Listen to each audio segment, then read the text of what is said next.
Pemerintah Kota Makassar melalui Dinas Pekerjaan Umum mulai membuka tender pembangunan Stadion Untia.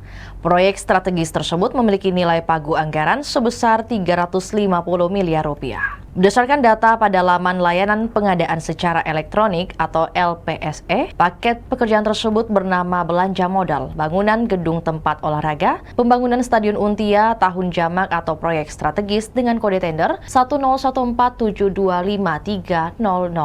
Pembangunan stadion dibiayai melalui APBD Kota Makassar dengan skema tahun jamak untuk tahun anggaran 2026-2027. Lokasi pekerjaan berada di Kecamatan Untia, Kota Makassar. Paket tersebut terbuka bagi badan usaha berkualifikasi besar yang memenuhi persyaratan administrasi, legalitas, serta kemampuan teknis sesuai ketentuan pengadaan pemerintah. Dalam dokumen tender juga disebutkan, peserta wajib memiliki pengalaman pekerjaan konstruksi stadion atau pekerjaan konstruksi terintegrasi sejenis. Selain itu, perusahaan harus memiliki kemampuan dasar, sisa kemampuan paket atau SKP, serta tenaga dan sertifikasi yang dipersyaratkan. Oleh Kepala Dinas Pekerjaan Umum Kota Makassar, Sulhaisi Subir menjelaskan, setelah tahapan prakualifikasi selesai, proses pengadaan akan dilanjutkan dengan evaluasi administrasi, evaluasi teknis. Menurut Suhelsi, dengan mempertimbangkan tahapan kontraktual serta waktu efektif pelaksanaan hingga akhir tahun 2026, pekerjaan yang dapat direalisasikan pada tahun pertama difokuskan pada tahapan awal pembangunan. Tahapan tersebut meliputi penyusunan desain rinci atau detail engineering design, mobilisasi peralatan dan tenaga kerja, persiapan lapangan, termasuk pekerjaan pematangan lahan sebagai pondasi untuk pelaksanaan konstruksi utama pada tahun 2027. Yang menambahkan, pendekatan tersebut dilakukan agar seluruh proses pembangunan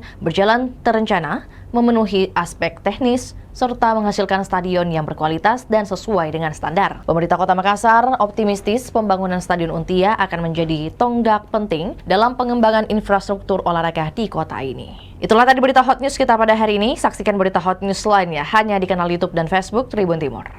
Download Tribun X sekarang, menghadirkan lokal menjadi Indonesia.